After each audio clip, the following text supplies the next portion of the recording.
Hey everyone, welcome back to the channel. In today's video, I'm going to show you how to add a free VPN extension in Chrome.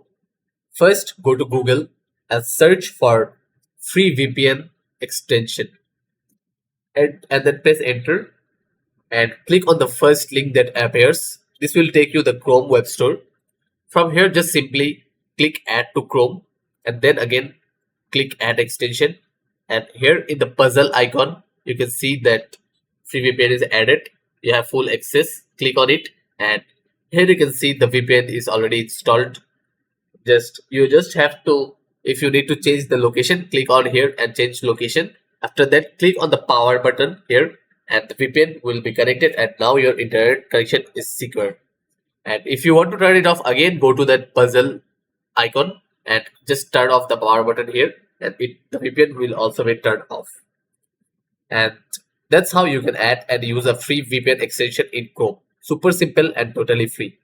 If you found this helpful, drop a like and subscribe for more quick tech tips. Thanks for watching.